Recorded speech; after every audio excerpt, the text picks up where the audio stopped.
Well, hello, welcome back to On Second Thought. Today we're going to talk a little bit about what it means to be a parent and raising littles and all the fun that goes along with that. All right. Just pop open that brain of yours and pour out some wisdom. I love having babies. I could have a baby tomorrow. It's my favorite.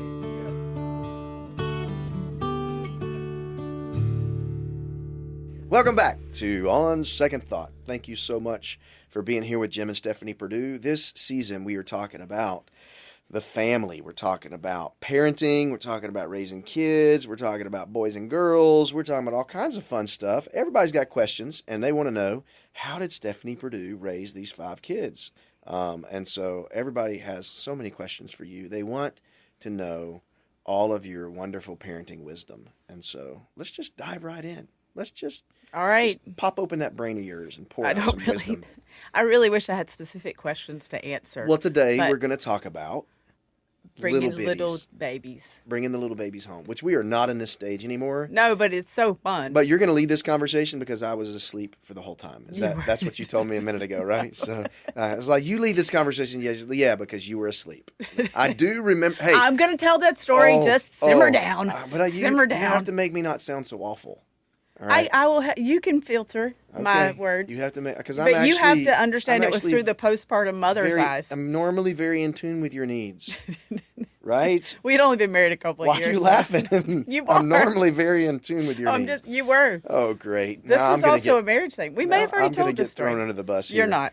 You're not. All right, here we go. All right. Boom, boom. I'm going to go reverse and go forward. And so here we go. Bringing home that precious little baby. So you can read all of the books. I'm taking this back to the first child. Oh, yes. Because the rest of them are easy after that.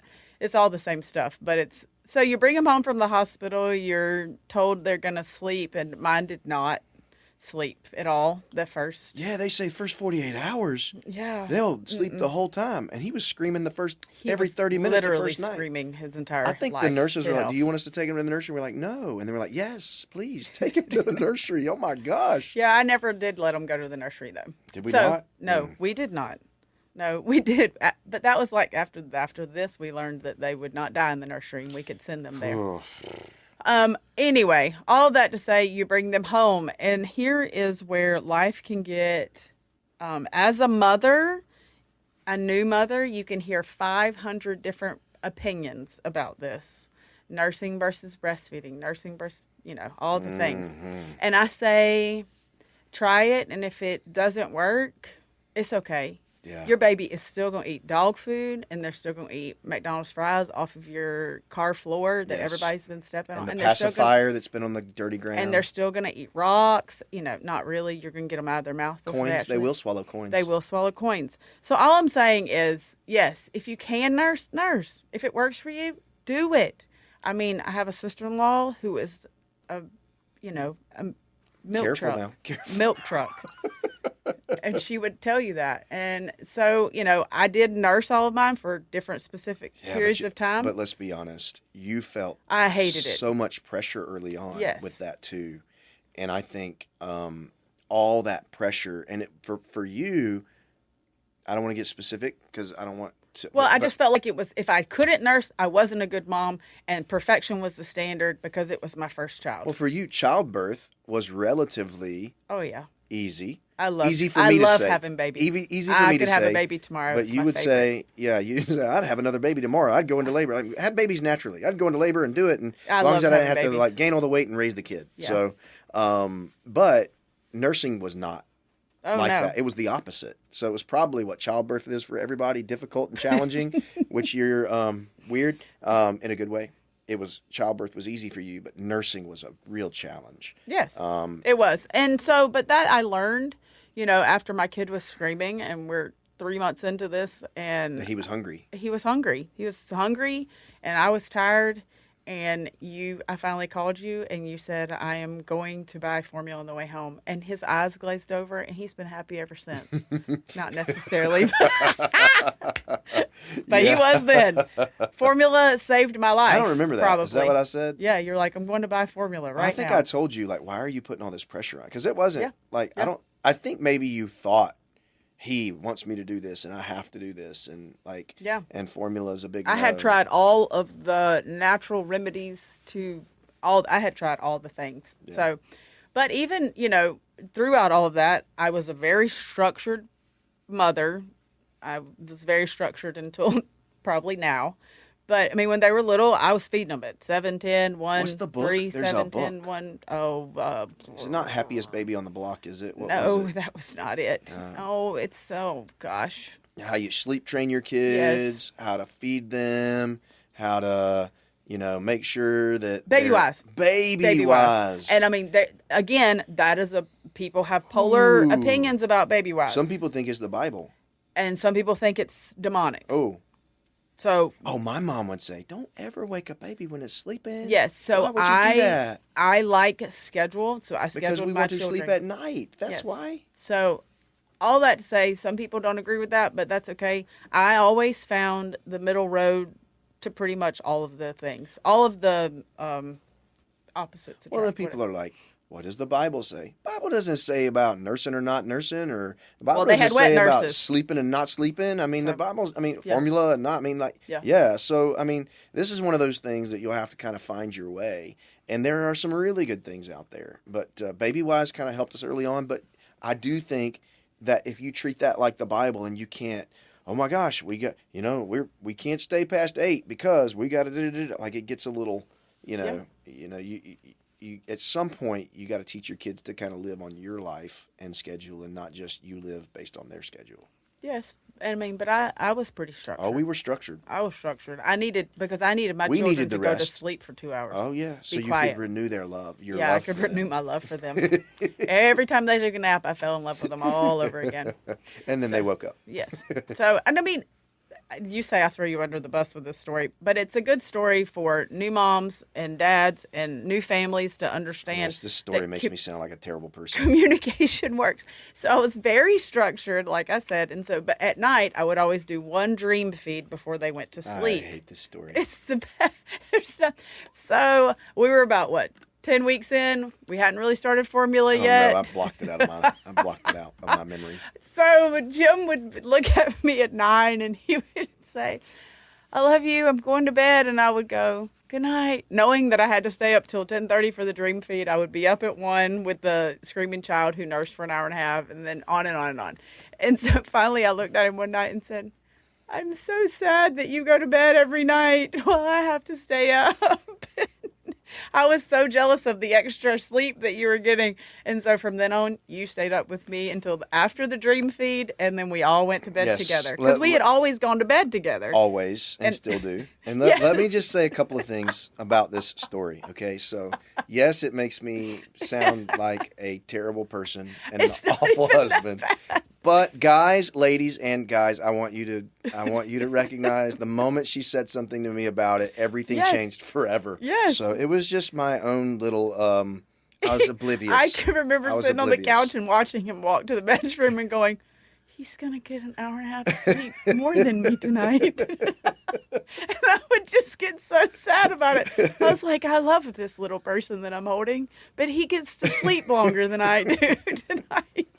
Wow. So anyway, all that to say, Terrible Dad of the Year award right here. out of 5 kids, it was 11 weeks out of that. Was it. And after that, we stayed up. And I just didn't. I just went to. You're like, there ain't nothing I can do to help her. I went so to bed going at to like bed. 9:30 when I was in college. I mean, that was just what I did. So. It's like, I can't help you. You're feeding that baby. I'm going to sleep. I was a very involved father. I really was.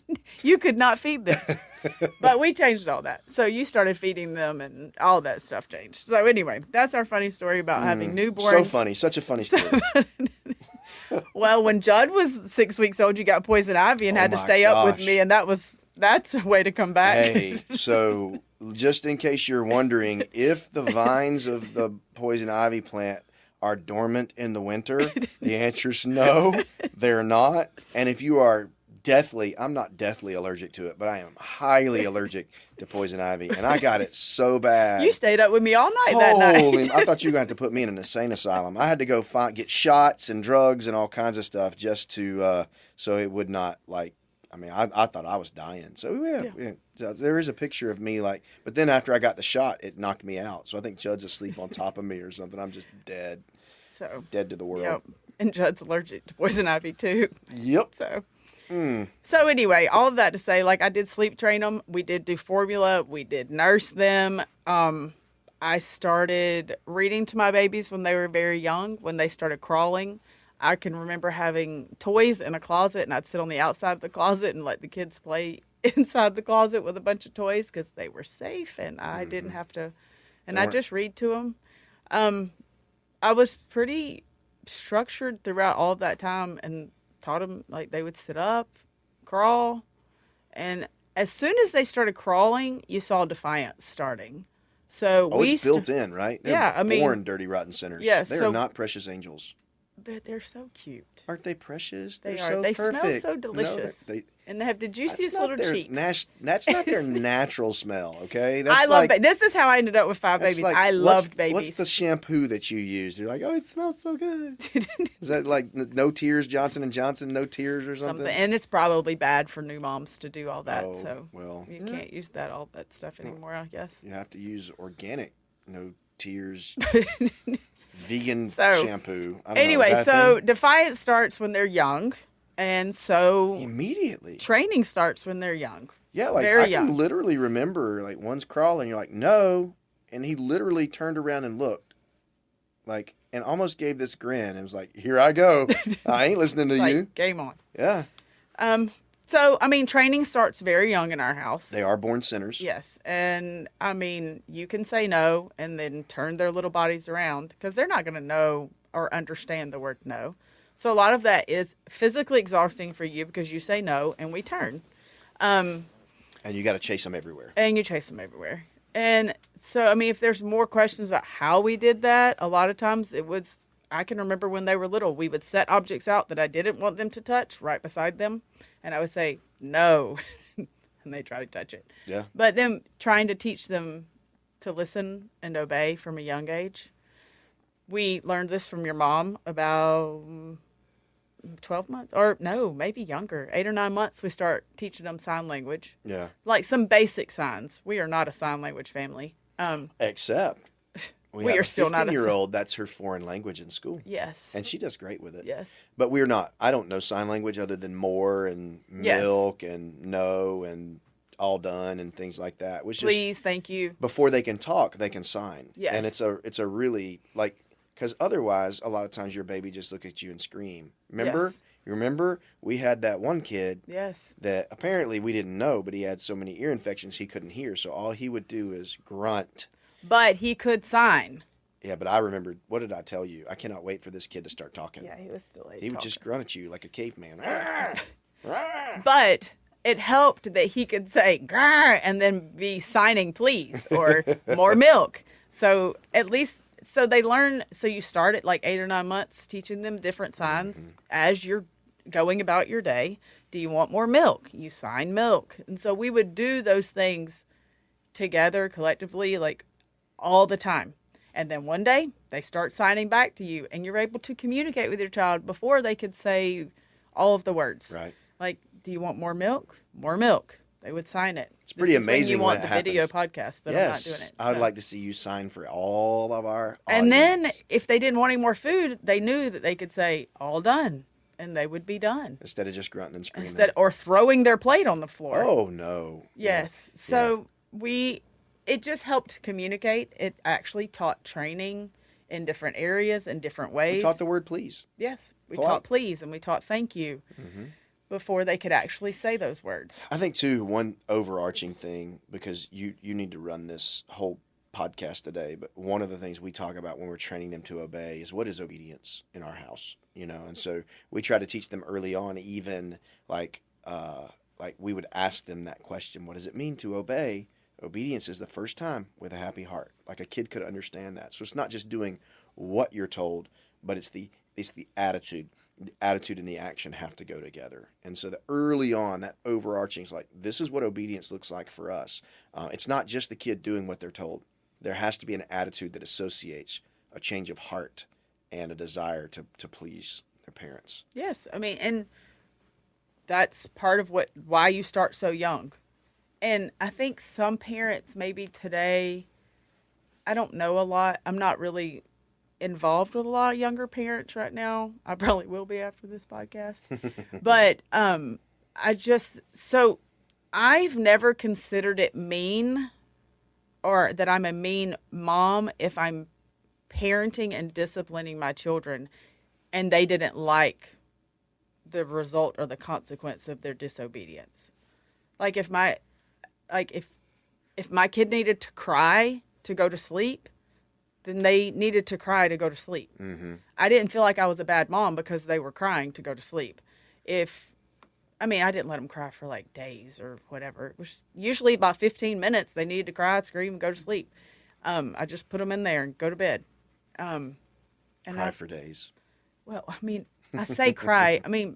But each kid was different. Some kids needed to cry a little bit longer. That's and then right. I would have to go back in there and say, we're going to take a nap now, and this is what we're doing. I was just very matter of fact. I tried to keep emotion out of it. Some kids needed more sleep. Some needed less sleep. That is a true statement. My Lord have mercy. I think our first and last gave up naps pretty quick. Mm-hmm. Whereas, the middle ones would still nap. They would sleep for hours and hours. They'd sleep all day and then sleep all night. So different people require different amounts of sleep. And so, yes. But we still, even when they weren't taking a nap, we were like, we're going from 2 to 4.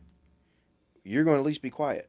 You can listen to something. Like we've got to have a little bit of, a little bit of time to catch your breath, which is one thing I would say to parents of littles, like catch that time when you can, because those moments are few and far between. Yeah. And I'll go back to even like we were saying earlier about bringing a baby home.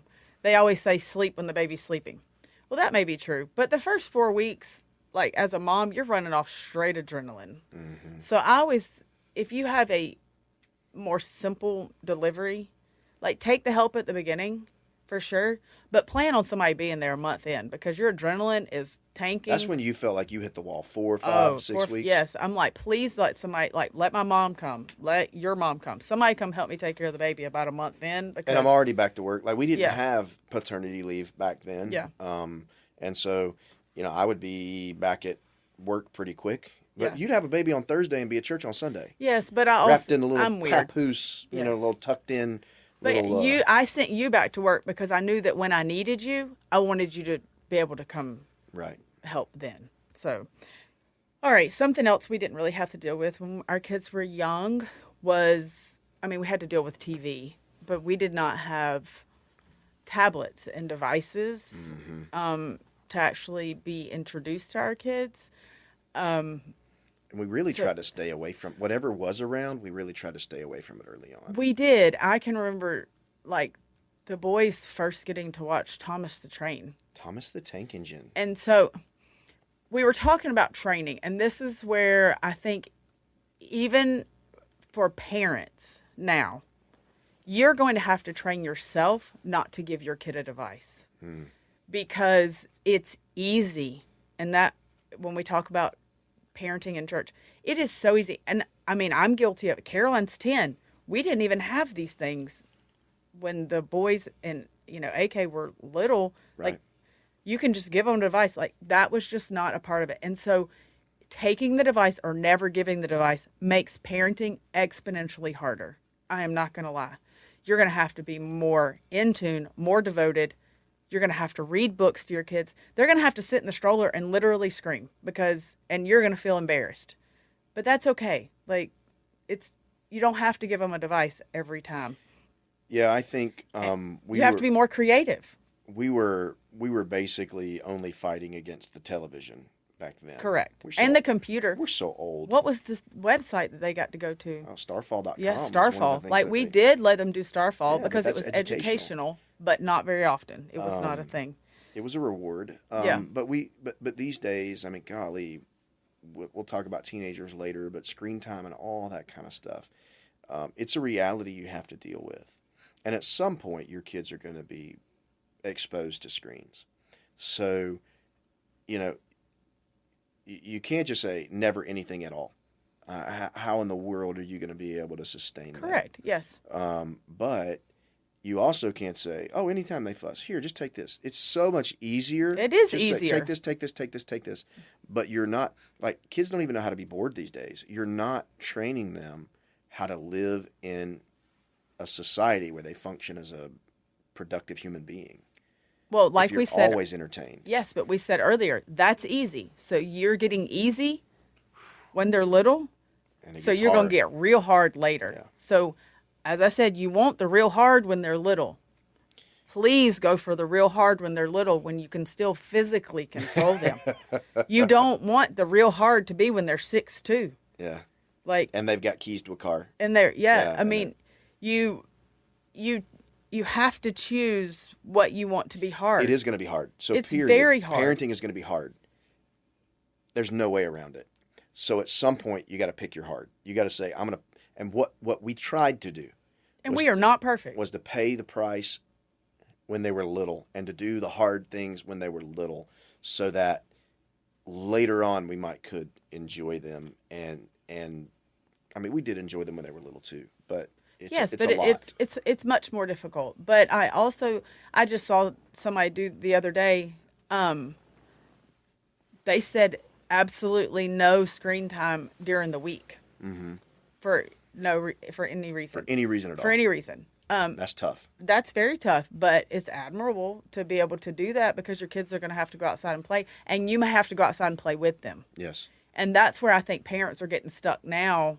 Your kids don't necessarily want a device if you've not given them a device. You have to be you have to be their play partner. You have to be the person that does all the things. It requires a lot. It requires a lot more, and I don't know if parents want to give that much effort to it anymore. Well, which goes back to children are a burden versus one of the things I would blessing. say, there are some scientific studies out there, and I would encourage parents to go look at and see, 0 to 2, what are the stats? What does it say? Should children have a device at all?